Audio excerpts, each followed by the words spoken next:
Welcome to today's episode of Think Change. I'm Sara Pantuliano. A number of complex challenges are often bundled under the term fragility. That includes protracted conflicts, the need for humanitarian assistance, weak state capacity and governance, and vulnerability to climate-related shocks, amongst other things.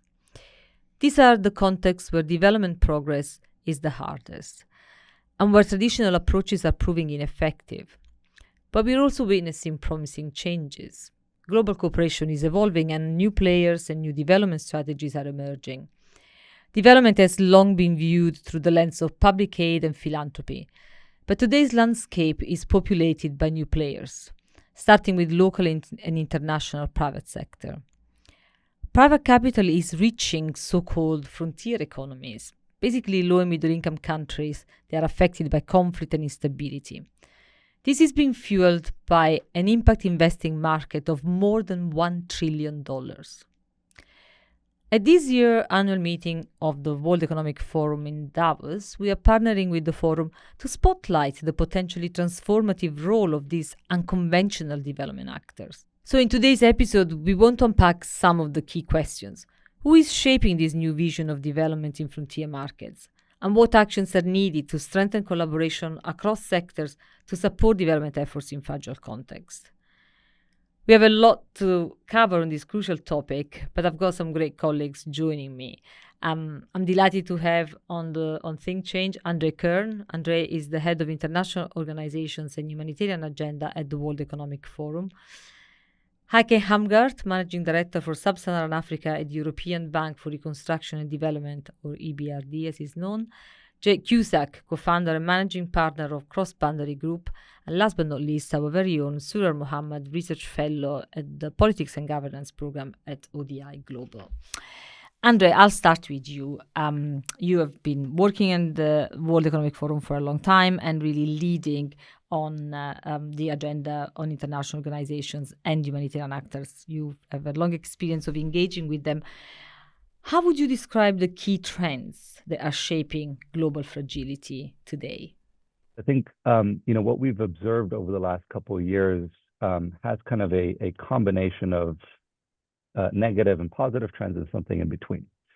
I think the most negative continues to be the impact on the people, right? And I think you alluded to it, Sarah, that if we look at it from the SDG perspective, that are off track, ODA being overstretched. You mentioned climate really becoming a dominant driver of fragility. Since we've been involved from our side over the last 10 years, global displacement has doubled. But I think what sort of draws all of it together in terms of why we're still talking about it in this way is that I think we've ultimately seen a failure to invest in long-term systemic solutions at scale, and to do so in a way that really supports the resilience of the communities. Then I think what we've observed is that sort of space of actors, the array of players in this, as you mentioned, has really grown. I think the awareness has improved significantly. We were perhaps expecting that kind of in the growing geopolitical dynamics that business, for example, would step back, but I think we've seen actually areas where they've been quite forward-leaning. I think sometimes we forget that a lot of it is also about the people, and I think some of the incentives haven't necessarily changed yet. We've seen individuals really pushing boundaries in working with others, and I just want to sort of emphasize how important that part is. And I think that also fuels some of that core tension that remains, which is at its fundamental nature, are we trying to respond with some tools and organizations on the short term, or how do we do it on the long term? And I think we've seen that support for innovation and for partnering with others in sort of especially the humanitarian, I think to some respect in the development space, remains from the top, although I would argue we've maybe lost some of the leaders over the last couple of years that have been really pushing that agenda. But has that translated to a really shift into a change of business model? I would say no. And then I'll just say finally about sort of the places and the context that we often talk about. I think we've seen a positive shift of that narrative. It has shifted, but the money and the processes haven't followed, right? So this notion of we're not just solving or tackling fragility, but we're actually strengthening resilience of communities and strengthening the markets in those places. I think it's there. I think we need to see a lot more, especially from donors, of how they're combining their efforts to action that at scale. And that's exactly what we want to explore in the conversation. But let's start by saying a bit more about these new players that you are referring to, if they are new. I think perhaps they're not so new, but they're definitely a lot more engaged than perhaps were 10 or 20 years ago. Say more about who they are, who you're observing, what distinguishes them from traditional players like government and philanthropic organizations. I think you're right. There's debate to be had about new versus roles that have been changing over the years or evolving. And I think it's a combination of the two. We've always seen over the years that, and I think we've discovered over the years, a growing ecosystem, very active one, but extremely fragmented. I also think it's not necessarily only about the actors or sort of the introduction of those actors into this discussion, but the changes of how they interact. If I could say at least how some of our activities and work have changed quite strongly was the minute we put entrepreneurs in the middle of that discussion. I think they've laid out the ambition of what's possible, even in some very difficult environments, quite clearly. And I think it's a positive ambition. But I think it has also helped us to understand that where we started maybe 5 or 6 years ago, where we thought that kind of that innovation, financial innovation comes from within the sector. Yes, there's some of it, and there continues to be support for that. I think there's also a much wider understanding of how do we actually work with those impact-driven businesses, and how do you do that with the long-term setting in mind. And then on the changing roles, we've seen some really positive movement in terms of the internal changes that many development finance institutions have taken the lead on through dedicated strategies. You have new platforms like ARIA, the Africa Resilience Investment Accelerator, that is meant to sort of at least aggregate the effort of some of those. I think we've reached, I'm not sure if it's the understanding yet, but we've reached at least the acknowledgement that there's so many layers of what we mean by private sector. I think, as you mentioned, the impact investing movement has helped with that, but I think we can push further really to look at some of the last mile discussions. But ultimately, they're looking at investable business models, the teams behind, and the impact that they're trying to deliver. And then I'll finish by saying foundations are not new, but I think again there's a different array of types of foundations and the roles that they play. Some of which are shifting kind of from that project-based approach to assuming much more of a catalytic role and pushing for systemic change. That's not always easy to sell or to promote. And some are going even further and play much more of a role of philanthropic investors. But I think the combination of not just who is playing what role, but how do these stakeholders play a role at a given time, leveraging their expertise, assets, resources, is kind of in the middle of the discussion we are seeing. But I want to say it's not easy, but we are nonetheless encouraged by a lot of the partners that we see are engaging in that space. Heike, you have extensive experience leading operations in the regions we just talked about, from the Eastern Mediterranean to Sub-Saharan Africa. You've also spearheaded significant development initiatives in these fragile markets. You've managed large-scale portfolios.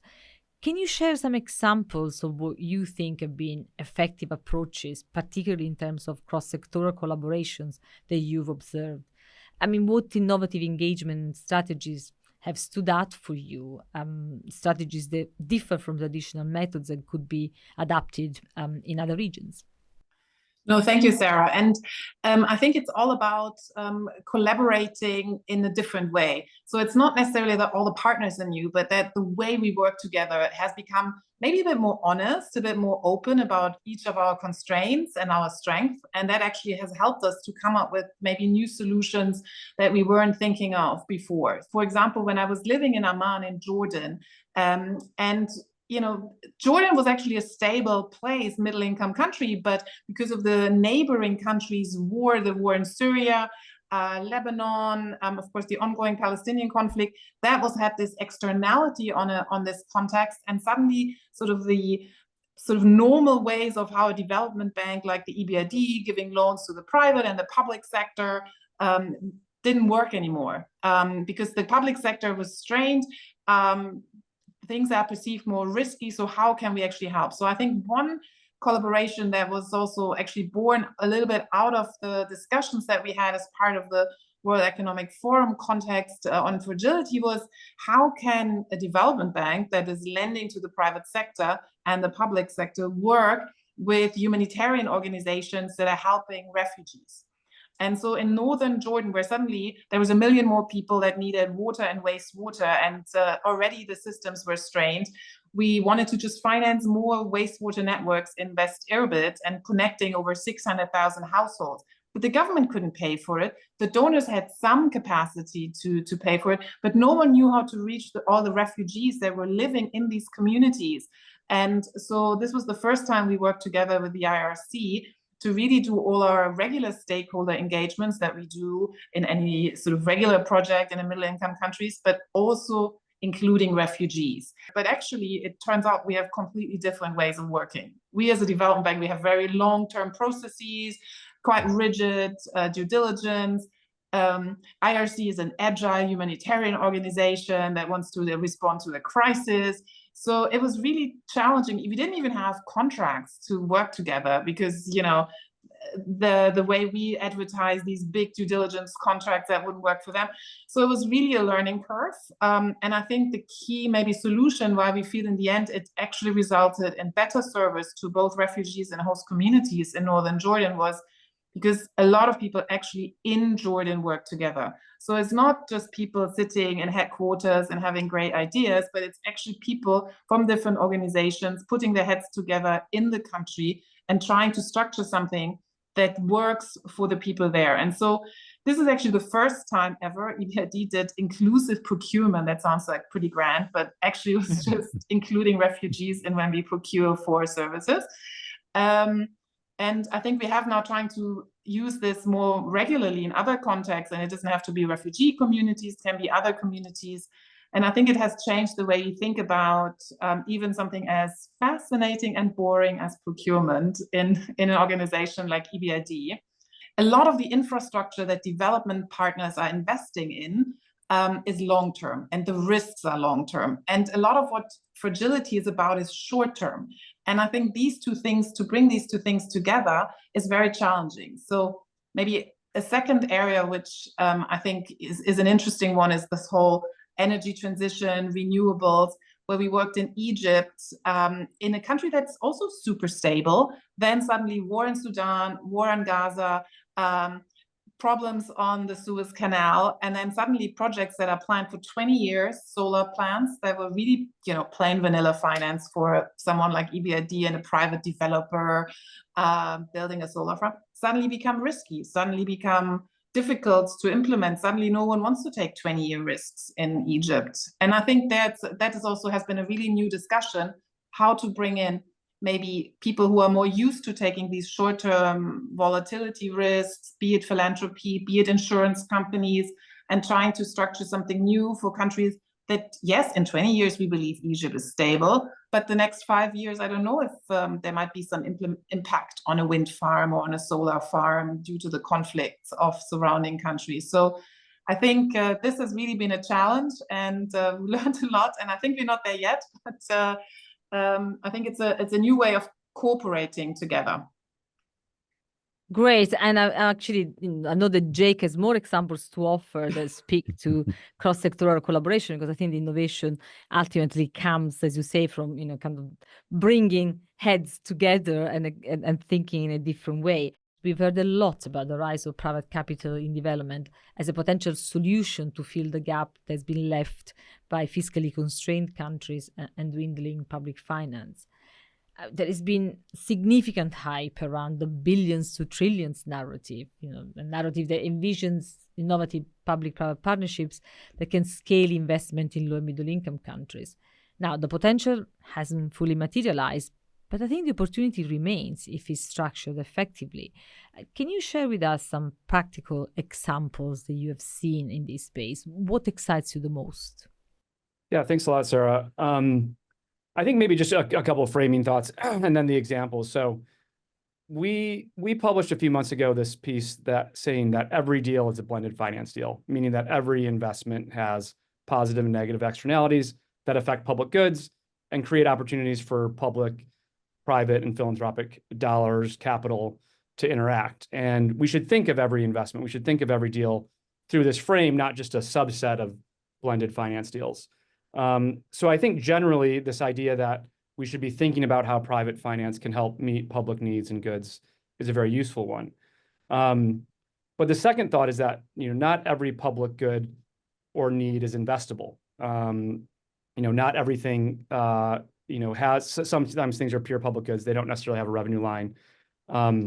Patty Carter from BII, British International Investment, has a couple of good blog posts saying that basically when people talk about this sort of billions to trillions, that's really top down. That's basically the wish list of everything that could possibly be needed. That's not a bottom up look at the existing investable opportunities. There are not trillions of dollars worth of already investable projects in these markets today that capital could just go to right away. For the finance to flow, you need bankable projects. And often the obstacle is more upstream in the readiness, the feasibility, the construction, the deal construction, and bankability of these needs. So those would be the framing thoughts. But then in terms of examples, I think when we talk about billions and trillions, one of the risks is that we don't properly value or emphasize pioneer investments, smaller investments, and the long-term effects that they can have. So one example of that is 10 years ago, we set up a distributed renewables investment platform for sub-Saharan Africa, focused on commercial and industrial customers that need cheaper, cleaner energy. And the size of that vehicle initially was $10 million. It was anchored by a $1.3 million first loss contribution from USAID. And I remember at the time people were saying, this is kind of too small, be more ambitious, be more bold. But that was actually the size of the investment opportunity 10 years ago. And now we look at that vehicle and, it's approaching, it will probably be about $500 million in total assets by early next year. It's already over 300 million. And you can see how that small early investment had all these, eventual great effects, not just for that investment vehicle itself, but also created space for a lot of other players and pioneered distributed renewables in several markets. And so I think these pioneer deals, they might be small, but they can have a demonstration effect. They can unlock complementary parts of the value chain. And then the second example on the advisory side of cross-boundary is what Andre mentioned earlier, ARIA, the Africa Resilience Investment Accelerator, that's placing investment professionals on the ground in these markets to help originate diligence and provide technical assistance to these opportunities so that the capital that's already been allocated to invest in frontier markets can more easily flow. So I think it's a good example that the right lens, I think, often is more of a bottom-up lens of where the opportunities are and what's investable. And it's also a very good example of being collaborative, that DFIs and donors don't need to approach this in a siloed way, but they can say, how can we share together the costs and the transaction costs of entering these markets? So those would be two of the examples that I think are exciting. Great, thanks. Let me come to Surer. Surer, your work focuses on the political economy of conflict and fragility, particularly in the Horn of Africa. So you will have seen a lot of these players, starting to operate in the region. These collaborations, these cross-sectoral collaborations come to life. What's your assessment? What role do you think they're playing? Where do you think they've been effective? Yeah, I mean, the Horn of Africa region overall has transformed significantly over the past 5 to 10 years. We've talked a little bit about the challenges with the war in Sudan, but also questions around rising regional tension and questions about stability in Ethiopia and in Somalia.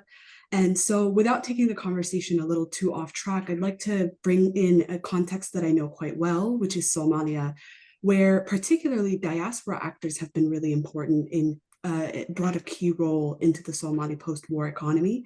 At some estimates, responsible for some $1 to $2 million US in remittances and investment per year. And so a really key investment block there. But remittances obviously need to be distinguished from investments, and where investment happens, according to the World Bank, we've got issues around the scale. So these are land investments, cafes, restaurants. But overall, diaspora investors tend to have the ability to tolerate higher risks, lower rates of return, as well as longer timeframes before recouping their investment, which might help us to understand a little bit how they might be an important force in post-conflict context. So in the Somali context, we've actually seen coherent attempts to try to mobilize diaspora finance in a joined up way. And this has been leveraged, for example, in the Gara'ad port investment project, which actually brought state and private investors together to generate a port investment in a very geostrategic location. And there's a first container of the cargo ship docked there in May 2023. In the broader East Africa context, there are many opportunities for fresh and innovative thinking about meeting humanitarian development financing goals and reducing the gaps. But a lot of these depend on opportunities to increase the legal, regulatory, and digital frameworks to make enabling environments possible for external investment. Let me actually, really build on that, because we've talked a lot about potential and opportunity, but there is a need for caution. And to Surah's points about the regulation, and there is a need to support the development of regulatory environments that support investment, but also the needs of vulnerable communities. Heike, how can we ensure that? No, absolutely. I think an important and maybe less new challenge is, the regulatory environment that gives these long-term confidence over sort of short-term fragility and vulnerability. And so I think giving in particular sort of very bottom-up regulatory environmental confidence to investors is critical. So it's not just about really bird's eye view, macro stability of country A versus country B, but sort of if I'm a wind developer, I want to know if the government is actually, buying my wind electricity and at what price and what kind of contract the government will have with me as a developer. And is that contract safe? Is there going to be arbitration? Where can, if any problems arise, where can I go to court? So all of these elements, and I think Jake has also highlighted some of the, upstream work. And so a big challenge on unlocking renewables and also cross boundaries working, of course, on off-grid solution, but is the regulatory framework to really scale this up vis-a-vis the grid, but also off-grid. And so part of what, EBRD has been doing with other partners in Egypt is the Egyptian government, and sometimes these big events are helpful. So I'm also thinking, Davos would be very, very helpful in focusing minds. But, when Egypt was hosting the COP, it was really, okay, the Egyptian government really thought we want to showcase that we also can improve our investment environment for green investments ahead of this big event so that, there will be a response from the private sector around that. And so I think we also need to work with governments on regulation that make it attractive and give long-term confidence to the private sector to invest in, even in phases of fragility. And I think sometimes these big events are really catalysts of getting everyone's heads together. Jack, I see you nodding heavily. What do you think? Yeah, I would agree with all of Heike's points, and I would say there's kind of two layers to what happens on the sort of regulatory side. The base layer is that anything that can sort of remove uncertainty is very valuable for investment, and so it doesn't necessarily need to be a grandiose level of subsidy or regulatory support. If at least you sort of know that there's freedom to operate, that enterprises and the private sector can look to meet needs and be protected by the regulatory framework. The next level up, I think, is what she's talking about in Egypt and elsewhere, where you say, we're going to have a sector-focused development strategy here about how investment and policy can interact. And it's not just about sort of what's hypothetical best practice, but it's created in sort of collaboration and tight dialogue with the private sector, with potential investors to say, what are the most necessary reforms to allow investment to flow more easily. And just so really, again, this bottom-up type approach to solving some of these policy barriers. And I think, you know, that where you've seen that play out, it's been quite successful. And in a way, it's like a lighter touch industrial policy. Industrial policy, I think, historically, you know, has had a little bit of bad reputation, but it is important for governments to say, these are our priorities, and here's where we're willing to help. And to link it back to the fragility point, you know, I would say the other, you know, development, which I think has been good, is, you know, organizations like Finance for Peace, Invest for Peace, talking about this peace positive investment frame. You know, I generally think most investments done well in these markets are going to have a positive public good effect, but it is important to, you know, to take a lens that makes sure that, you know, the benefits aren't just concentrated in the existing elite, that there is an inclusive growth strategy, that these are sustainable investments and done with sensitivity to potential conflict dynamics. And I think that's a really encouraging trend that we see that lens starting to be applied as well. I just wanted to add on sort of the partnerships, and you know, thank you, Heike, also for being so honest about the difficulties. Not everyone are, and I think it's important because it's been successful, but it's not been an easy road. Sometimes I think we talk about de-risking only from a sort of financial perspective, but I think what we've seen a shift also within the humanitarian sector is that the partnerships. I remember, you know, when we started a couple of years ago in some of our activities, someone spoke about market intelligence and how humanitarians had the best market intelligence, and it was almost taboo. But I think partnering with those and the local presence, the access to communities, is part of de-risking itself.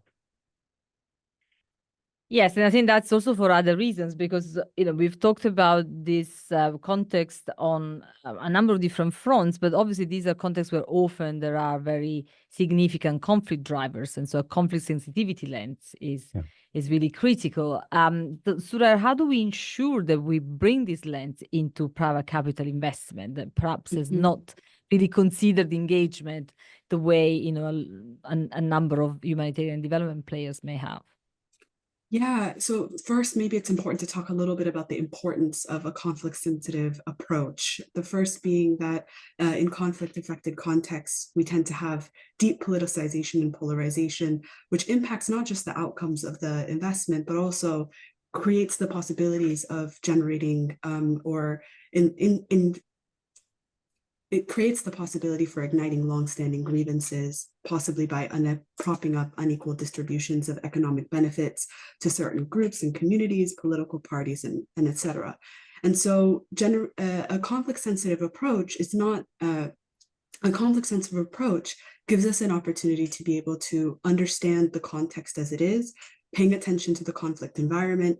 So this is, while there is this need to create regulatory reforms and enabling environments for investment, we also have to stay really clear-eyed about how this works in practice, and that those with technical and grounded knowledge can be really helpful to investors to understand those realities. Pushing beyond just perhaps a do-no-harm approach, but towards something that actually gives us investments that are directed towards building the economic foundation for peace and cohesive community, in line with how the G7 Plus New Deal for engagement in fragile states suggests. Yeah, and I think it's what Heike and Jake were also alluding to, you know, this collaboration, cross-sector collaboration that brings in some of the capabilities of more traditional actors and obviously the expertise of private sector ones. Well, we're almost at time, but of course, you know, Davos, the annual meeting of the World Economic Forum is upon us, Davos 2025, and it really focuses on collaboration for the intelligent age. So if I could ask each of you what your single most important message for the global leaders coming together in Davos would be on the basis of today's discussions, what would be? Andrea, I'll start with you. You know, I'm going to take inspiration of where we were almost 6 years ago when we launched the Humanitarian and Resilience Investing Initiative in Davos. And sorry, you were in the room. It was about 20 people in the room. Today, the initiative brings together over 100 partners. So I think invest in the dialogue, be inclusive in the dialogue, and keep it both formal and informal. But of course, all the challenges of what happens when that dialogue is not sustained. And I think the best way to build trust, to understand, and as Heike mentioned, to be a little bit more honest with each other about what's possible, is to invest time and personal attention on really listening to each other, not just advocating towards one another. Thanks, Andre. And you can see more details on the Humanitarian Resilience Investing Initiative in the show notes, as well as links to the reports that Andre mentioned. Heike. I think what this discussion has shown, and also I think unfortunately a year of a lot of conflicts, wars, and fragility, that is really listening to the people on the ground and really having this also bottom-up dialogue from the different actors on the ground. And whether that's the examples I shared on Jordan or Egypt, or whether it's for EBRD, the massive scale up to 2 billion euros investments in Ukraine, it was really driven by the key private and public actors on the ground, talking to each other, trying to identify new ways of working together, and actually also having maybe a much broader way of thinking about de-risking by more collaboration, not just de-risking financially. And I think that's sort of something leaders should take on board, of how can we listen to the local voices and de-risk in a much more broader sense. Thanks. Surer? I think in a way to be a combination, a response to all the discussions that we had so far. The acknowledgement really that global cooperation is changing. Our multilateral systems are very much under strain. Our geopolitical existence, our geopolitical realities are present.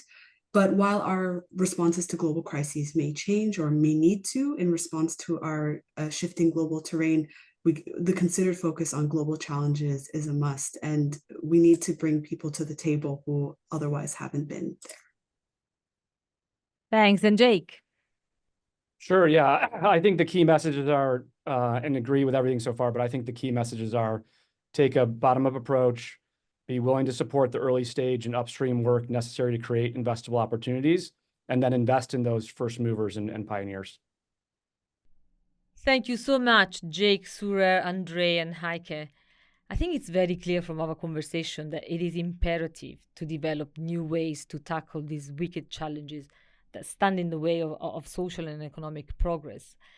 And I think that can only happen by bringing together people that can come up with solutions that are different, that can bring together the ingenuity, the ability to experiment that comes only from bringing together different perspectives and expertise, and from centering these approaches in the experience and in the leadership of local communities who can make them relevant to their realities.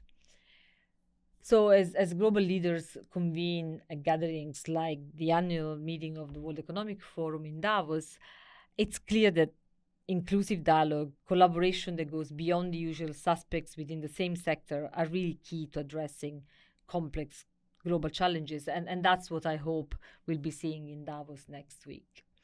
Thank you to our listeners for joining us on Think Change. Be sure to follow our Blue Sky and LinkedIn account, ODI Global's Blue Sky LinkedIn account, if you want to hear more about the conversations we will be convening and joining in Davos on these issues. Until next time, thank you for listening.